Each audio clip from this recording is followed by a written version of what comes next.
বাংলাদেশের বিভিন্ন জায়গায়, বিভিন্ন সমাজে আমরা এমন অনেক চাচা কাকুরা আছি যারা সমালোচনা করতে পছন্দ করি। ওহ, সমালোচনা করা কি যে টেস্ট! এটার মতো মজা আর মনে হয় নাই কিছু। শুধু সমালোচনা আর সমালোচনা। দোকানে, বাড়ির পাশের দোকানে, যে কোনো দোকানে, মাঠে ঘাটে যেখানেই বসি, সুন্দর সমালোচনা শুরু হয়ে যায় আমাদের। আইসে দোকানে শুরু করে ওই যে কার পোলার কী হয়েছে, কোন মাইয়ার কী হয়েছে, কোন পরিবারের কী হয়েছে, এইগুলি নিয়ে এই সমালোচনা শুরু করি। কারে কিভাবে কালার করা যায়, কার নামে কিভাবে ব্যঙ্গ করা যায়, কাকে কিভাবে একটু ছোট করে কথা বলা যায়, কার কী হয়েছে, এগুলি খুঁটিনাটি বিষয় নিয়ে আমাদের তো আর জব নাই। ওই আমরা সারাদিন ধরে এই দোকানে ফাটে বসে কাকু চাচুরা আছি, এগুলিই করি। শুধু সমালোচনা আর সমালোচনা। সমালোচনা কি যে মজা সমালোচনা! আরে ভাই, সমালোচনা যে করা, চাচা কাকুরে কইতেছি, সমালোচনা যে করলে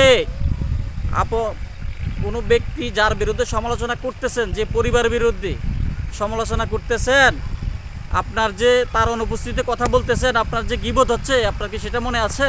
ইসলামে যে আছে গীবত গাওয়া আর আপন মরা ভাইয়ের মাংস খাওয়ার মতো বিষয়টা এক। আপনারা কি এটা জানেন? শুধু সমালোচনা করেন, দোকানে বসেই সমালোচনা, এছাড়া আর কোনো কাজ নাই খায় দেয় আপনাকে।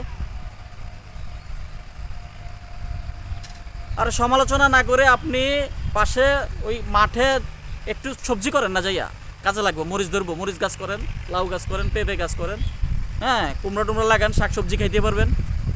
কায়িক শ্রম, শরীরটাও ভালো থাকবে, আপনার সবজি হবে।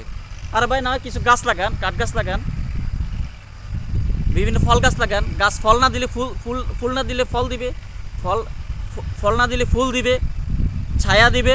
আর কিছুই না দিলে অন্তত ওই কাইটা জ্বালানি হিসাবে রান্না করে ব্যবহার করতে পারেন। তারপরে তো সময়টা কাজে লাগবে ভাই। এই সময়টা কেন ওয়েস্ট করতে পারছেন, কেন নষ্ট করতেছেন? আপনারা নিজে তো কিছু একটা করতে পারেন। কেন সমালোচনা করতেছেন?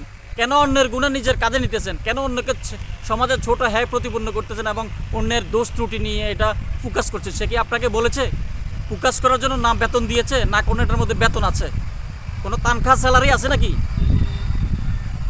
আপনারা কি যে শুরু করেন দোকানে বসেই চলা সমালোচনা আর সমালোচনা। চাচা কাকুরা যদি 3 জন দোকানে বসে সমালোচনা করার লাগিয়া, এক কাকু কইব এই চা দেন, কারণ সমালোচনা করতে করতে তার চায়ের দরকার হয়ে গেছে।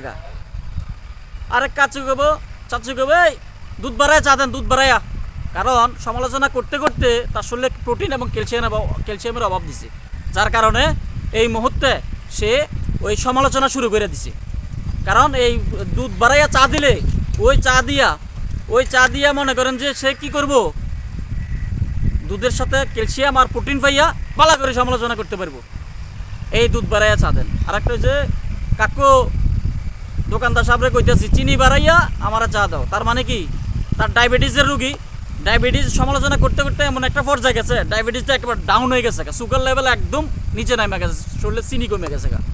এখন ওই এই জন্য চিনি বাড়াই দিতে কইতেছে। চিনি বাড়াই দিলে তার ডায়াবেটিসটা আবার পিক আপ করবে, একটু উপরে যাবে, আগের পর্যায়ে যাবে না, গিয়ে একবারে বেশি উপরে যাইয়া প্রেশার বাইরে যায়, একবারে ঘুরে জায়গা। আর একটা কাশতে চাচ্চু কাকুর কথা কইতেছে, আর একটা কাশতে এই দোকানদার সাহেব একটা বিড়ি দেন। এই বিড়ি লইল, তো বিড়ি লইয়া কি করলো, 3 কাজ দিয়া 2টা সমালোচনা করে, 3 কাজ দিয়ে সমালোচনা করে।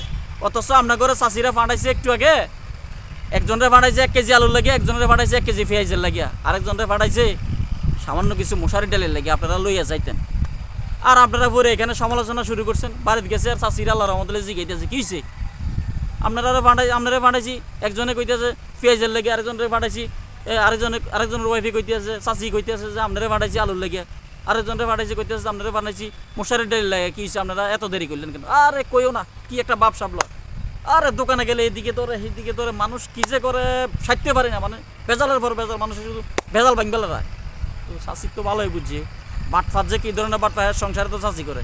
চাষি কইতেছে তো আপনারে তো ভেজাল ভাঙবেলাই কইতেছে, আমরা সর্দারে কি হয়েছে, সর্দারের কথা আর কই না, সর্দার দিয়ে বলে তো হইছেই, চাপ নিতে পারে না, আমার উপরে ট্রান্সফার করে। বাপরে, আপনার অভিজ্ঞতা এত বেশি, আপনার উপরে ট্রান্সফার করে। আপনি কি আসলে আপনার উপরে দায়িত্ব ট্রান্সফার করছে? পাবলিক কি হেঁসাই কি আপনারা দৌড়ছে, নাকি আপনি এখানে সমালোচনা করতে করতে টাইম পাস করে এখানে চাপাবাজি করে বোর কাছে হিরো হইতেছেন? আপনি যে হিরো না জিরো এটা তো আপনার বোর লোকে সংসার করেন, চাষির লোকে সংসার করেননি, চাষি তো এটা ভালো করেই জানে। আরে ভাই সমালোচনা করবেন তো আত্মসমালোচনা করেন, সময় নষ্ট করেন কেন? আত্মসমালোচনা করেন, আপনি নিজে কিছু শিখতে পারবেন, আপনার ভুল শুধরাতে পারবেন, আপনার জীবনে উন্নয়ন করতে পারবেন, আপনার গুণা কমাইতে পারবেন। আপনি জীবনে সকাল থেকে বিকাল পর্যন্ত কতটা গুণা করেছেন, কতটা ভুল করেছেন, কতটা কাজ করেছেন ভালো মন্দ, আপনি আত্মসমালোচনা করেন। সমালোচনা দুই ধরনের, একটা হচ্ছে পর সমালোচনা, একটা হচ্ছে আত্মসমালোচনা। পর সমালোচনার মধ্যে আপনার গুণা এবং আপনার কাছে অপবাদ ছাড়া কিছু নাই। কারণ আপনি যে সমালোচনা করেন, আপনার প্রত্যেকটা সমাজের লোক, আপনার প্রত্যেকটা বাড়ির লোক যায় দেখেন যে আপনাকে ভালো করে চেনে যে আপনি সমালোচনাকারী। প্রত্যেকটা গ্রামে 4, 5 জন, 10 জন, 15 জন লোক থাকে সর্বোচ্চ, যারা এরা দোকানে বসে বসে সবসময় সমালোচনা করে। এদেরকে চিনে দেখলে আলগার থেকে আপনি দেখেন না, হয়তো আলগা থেকে ওই আরেকজনের কী হয়েছে আজকে যাই দোকানে বলবো, ওই আরেকজনের কী সমস্যা হয়েছে দোকানে বলে, সমালোচক ফিসি ফিসি কথা কয়। আপনার মান সম্মানটা হচ্ছে এরকম। আপনি পরে সমালোচনা করে কী ফেলেন? মানুষের কাছে ধিক্কার ফেলেন। আপনি মরবেন না, মরলেও তো মানুষ বলে আরে দোকানে বসে সারাদিন, এই মরার কিছুক্ষণ আগেও দেখছি, 2 দিন আগেও দেখছি এই দোকানে বসে বসে সমালোচনা করছে, একজনের পিছনে একজনে আলোচনা করতেছে।